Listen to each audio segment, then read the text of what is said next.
What's going on, guys? I'm doing a little bit of light rating in a small room, so if you hear the echo, that's why. Malika, I used to give her so much trash when I started, as you know, her just not being a very useful monster. She is, and this is really after the patches that they did. She wasn't very good in the very beginning, but now they've done it so that her skill immunity, that really hurt. Her skill immunity provides her with a 40% increase to her crit. That is awesome. And if they don't keep taunting me, or provoking me rather, I'll show you how that works. Try and get him out first. Skill immunity is one of the most underrated abilities. I can't stress that enough, just how cool skill immunity is. It can do a variety of things, and I hope just with me playing right now, you'll be able to see a few of those. I'm going to go ahead and set off this passive. 40% crit. Hello. Let's go ahead and take care of you. Even though you were stealth and then skill immunity to you, we're going to get rid of that. Get rid of all this material. I don't care if you make Raphael the place. You know, I know Grande Dame also gets a lot of negative publicity as far as she is not the equivalent of Warlock. You know, she's not a light. She's not a light survivor that is the counterpart to Warlock. Her skill set is very different. But I actually would argue that hers is almost better in a one-on-one fight. She completely can shut down Warlock with her skill immunity. Just critical everywhere. Now, I'm in League 2. And I'm just fighting bots at this point, so these aren't heavy-hitting defenses. In fact, most of the defenses that I do fight, I don't publish, because they're extremely specific, extremely tough, and that's kind of part of the fun of the game, is to have some sense of discovery left. And so if you're one of those players that likes to be competitive, wants to achieve the end game, perhaps maybe in the months to come I might start showing more of those, but you know, for right now, the high-end play, I think it's best if I don't have videos on them. So I'm just doing that, skill immunity, so that I can get rid of their protector status, because I want to take care of Cole first, and then I'll take care of Zappin so I don't get blasted. But Ash can't heal herself because she was skill immune. Yet another benefit. And if you see, Malika's gems are actually really nice because she increases her max hit points. Almost done. Get that one out of there. Blasts. Raphael tends to take the blasts. As you can see, Grande Dame takes the hits. Malika just kind of sits there. So while her max hit point gems don't really do a whole bunch in terms of increasing the survivability of the team, she certainly helps in her offensive capabilities. Now, I know a lot of people use Hell instead, and Hell is definitely a solid choice. You get her stronger far quicker than you do with Malika. I mean, I only recently started using Malika for this. So watch, I'm gonna skill immune silence so that I can heal everybody. There's so many cool things that you can do with skill immunity that I think are overlooked quite a bit. So I'm gonna skill immunity on him. I'll put skill immunity on Raphael, because I don't want him silenced anymore. Not that it's going to happen, because I'm going to be able to put that on. Check this out. Crit percentage, 107. What's not to love about that? Just an insane advantage that Light Element has during raids. Now, you also notice though that I stay away from the dark element as much as I possibly can. Light and dark is very interesting in this game, because they're both strong towards one another. So it really is one of these things that you have a huge disadvantage if you start fighting dark with a light team, because they get the first hit, which means that they're essentially doing double damage on their first try. So it's very easy to lose one monster in your very first turn when you're going up against dark. Let's see here.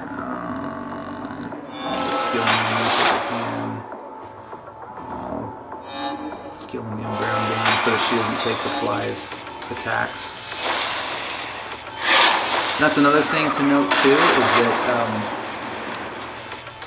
when you do a dual strike, if you get a critical on your first attack, the second attack will always be a critical. If you do not get a critical on your first attack, your second attack can still be a critical. So it's one of the finer points of the game. It's definitely something that you want to keep in mind.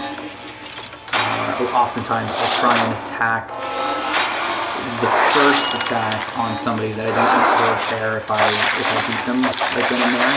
But if I do get a critical, then I know I can go to the second person. That's very effective when I'm fighting people like Crab or Horde, when they have abilities where they're able to actually counterattack. When I do that, it affords me the ability to negate their armor, do double damage, and it's highly interesting. I was wondering if Wajni might attack. It's 77. Okay, that's fine because her attack value is higher.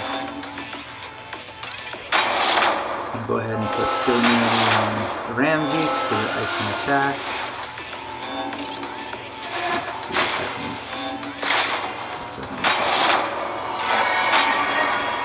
Let's get hell out of here. Oh man, I didn't critical, darn. But as you see with skill immunity, he can't do dual strikes, and there's not a whole lot that we can actually do with that on. I haven't got one of the light boards yet. Maybe I have, I've just been talking. But yeah, I also want to show you how it's not that big of a disadvantage when you're playing with Malikha, 109%. Easy lemon squeeze. It's done with. Yeah, and these aren't that big of a challenge necessarily, as you can see, and a lot of that just comes with my overcharge and the syndicates, these HQ syndicates, which are bot controlled, by the way, if you didn't know that.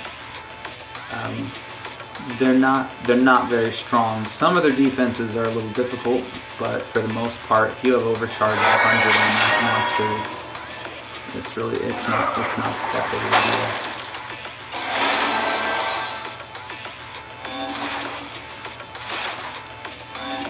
Let's see if I can get this going here.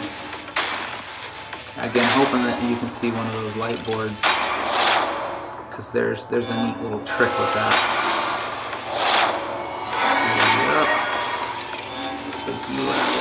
Take Bot out. That's what I'm talking about. See, Crab would have dual strike, but because I put skill immunity on him, he can't. It's one of my favorite things. I had some videos a while back, very similar to this with Slade, and this was when I realized that Slade's really cool. For this exact reason. He can carry his max HP higher, and I was kind of hoping when I first started playing that you could transfer your hit points over into the next fight. I thought that would be really cool. You can't. I mean, everything just resets, but at least for that one fight while you're doing it, there are ways in which Malikha or Slade or Third or Fly, whoever, can actually take attack priority. You just have to bring other monsters with you, not a survivor and not a healer. Otherwise, they'll just always go after those.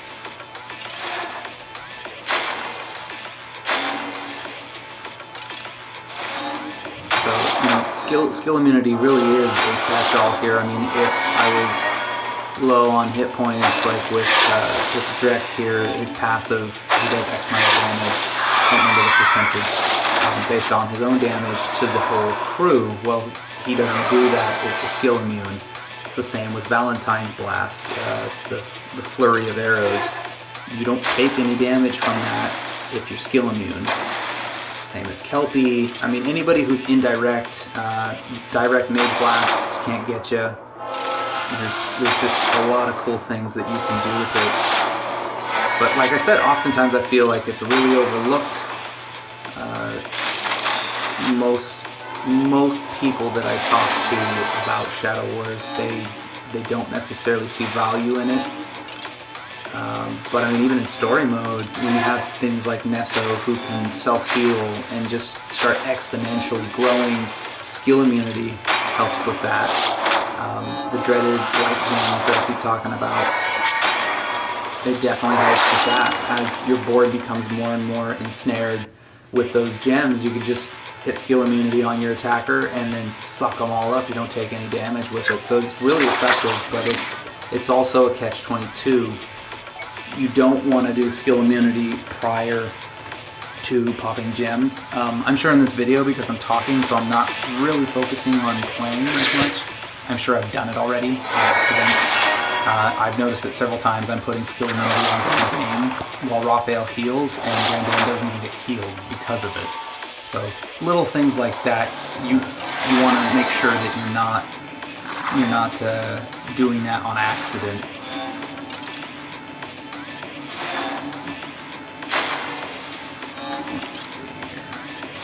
Oh, that's not right. Let's see. Make sure to put it on. I'm just going to blast these people out of here. I'm going to get Jekyll out of there so that he did concoction to reduce my hit points, and I didn't like that. I have Compass on JD. You don't necessarily need that. I have Compass on Grande Dame. You don't necessarily need that. It's just something that I had on there because of story mode. And as you see, she's never provoked, so I left it on. 30% higher than 25%. Why not, right? Doesn't really bother.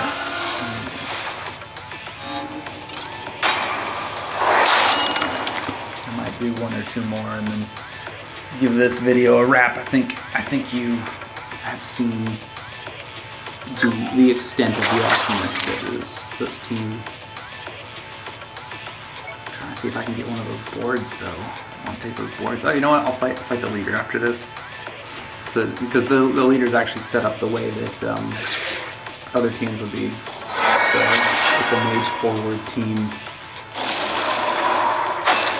This one's kind of neat because Eustace is in it, so he kind of poses a threat. Let's see here, I'll just suck up the one gem because I can.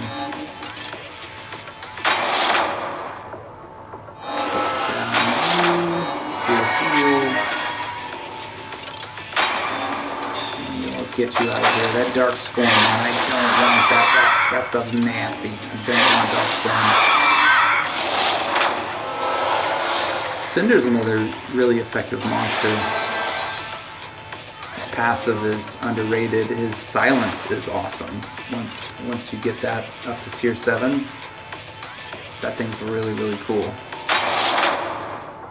Alright, well he's already skill immune to me, so as you see I can hit these gems and they don't do a lot of damage to me. That also means I can't heal myself, I can't do anything with it. So it's really just understanding skill immunity and how to utilize it and how to utilize it effectively. It becomes very awesome. Let's see, I'll do this one more. If the video cuts out prematurely, I apologize. I didn't really check my memory before I started this, so let's hope we get through this whole thing, right? Alright, so Horde's gonna guard, Tut's gonna blast, Crab's gonna slap me, and now it's my turn. See, in a typical fight, with Tut being stealth, I wouldn't be able to do anything to him. But because I got a nice board this time, I'm going to be able to heal. I'm going to be able to skill immune Tut, and I'm going to be able to skill immune Horde. So now the whole section's opened up to me. I can do whatever I want. There we go. Now we're just left with poor Horde that can't even activate his ability because he's a skill need. Now I'm just going to tap a couple more times. Just like so. Skill immune, why not?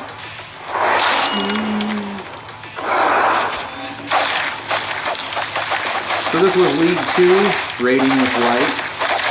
I hope this video was useful. Maybe you learned something, artifact placement, maybe a little bit more about skill immunity. If you did, please pass it on to your fellow Syndicate mates. Give it a like, subscribe. I make several videos, try to do at least one a week. I've had some technical difficulties that I think I've ironed it out now, and I'll see you in the next video.